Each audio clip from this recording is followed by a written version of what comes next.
De Tancret, précis de théologie ascétique et mystique, suite. Chapitre 3. Phénomène mystique extraordinaire. En décrivant la contemplation, nous avons laissé de côté les phénomènes extraordinaires qui, surtout à partir de l'union extatique, l'accompagnent souvent. Visions, révélations, etc. Et comme le démon singe les œuvres divines, il y a parfois aussi chez les mystiques vrais ou faux des phénomènes diaboliques. Nous parlerons donc successivement des phénomènes divins et des phénomènes diaboliques. Premièrement, les phénomènes mystiques extraordinaires divins. On distingue deux sortes de phénomènes de ce genre, ceux de l'ordre intellectuel et ceux de l'ordre psychophysiologique.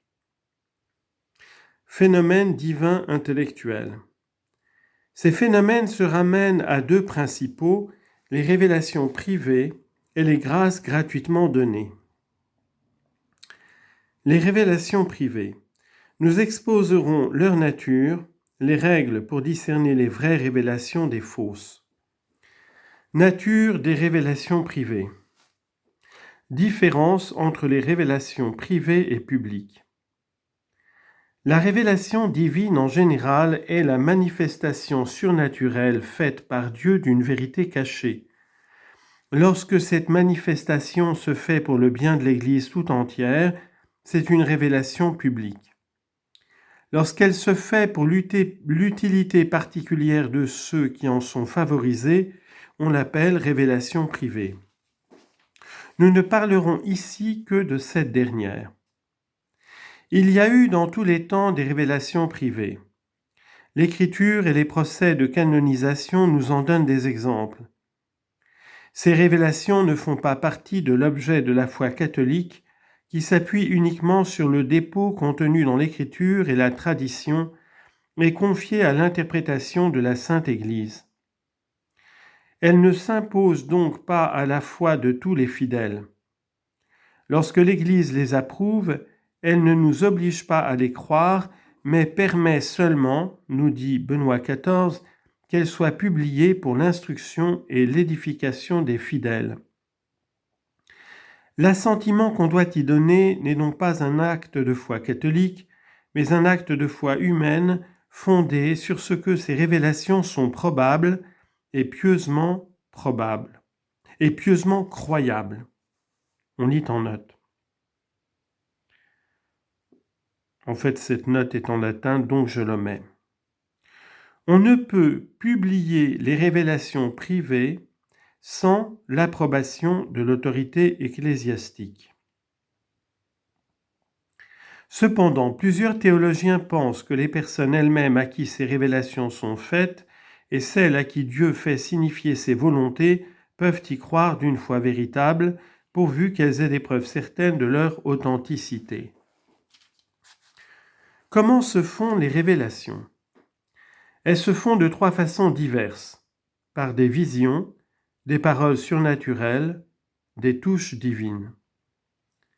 Les visions sont des perceptions surnaturelles d'un objet naturellement invisible pour l'homme.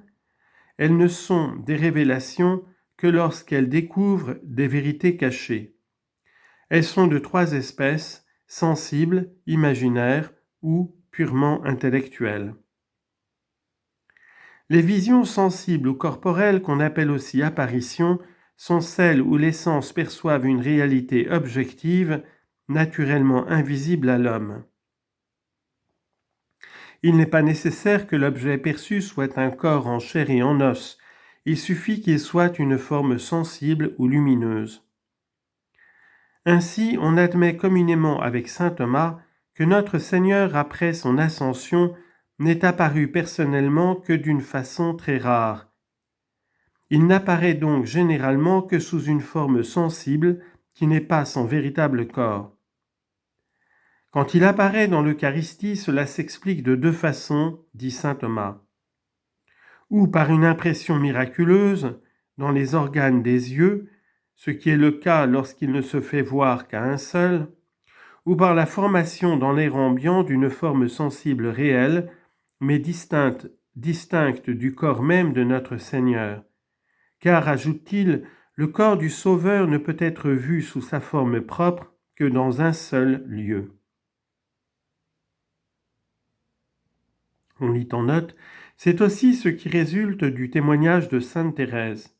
Citation, « Je compris par certaines choses qu'il me dit que depuis qu'il est remonté aux cieux, il n'est jamais descendu sur terre pour se communiquer aux hommes, si ce n'est dans le très saint sacrement. » Fin de citation et de note. Ce qui est dit de notre Seigneur s'applique à la Sainte Vierge. Ainsi, quand elle est apparue à Lourdes, son corps demeurait au ciel, et il n'y avait au lieu de l'apparition qu'une forme sensible la représentant. C'est ce qui explique comment elle apparaît tantôt sous une forme et tantôt sous une autre. Les visions imaginaires ou imaginatives sont celles qui sont produites dans l'imagination par Dieu ou par les anges à l'état de veille ou pendant le sommeil. Ainsi, un ange apparaît plusieurs fois à Saint Joseph pendant son sommeil et Sainte Thérèse raconte plusieurs visions imaginaires de l'humanité de notre Seigneur qu'elle eut à l'état de veille. Souvent, ces visions sont accompagnées d'une vision intellectuelle qui en explique la signification. Parfois, on parcourt en vision des contrées lointaines. Ce sont alors, la plupart du temps, des visions imaginaires. Les visions intellectuelles sont celles où l'esprit perçoit une vérité spirituelle sans forme sensible. Telle fut la vision de la Sainte Trinité qu'eut Sainte Thérèse et que nous avons rapportée plus haut. Ces visions se font soit par des idées déjà acquises, mais que Dieu coordonne ou modifie, soit par des espèces infuses qui représentent mieux que des idées acquises les choses divines. Parfois elles sont obscures et ne manifestent que la présence de l'objet. D'autres fois elles sont claires mais ne durent qu'un moment. Ce sont comme des intuitions qui laissent une impression profonde. Il y a des visions qui réunissent 2 ou 3 caractères en même temps. Ainsi, la vision de saint Paul sur le chemin de Damas fut à la fois sensible quand il vit la lumière fulgurante, imaginative, quand les traits d'Ananie furent représentés à son imagination, et intellectuelle lorsqu'il comprit la volonté de Dieu sur lui.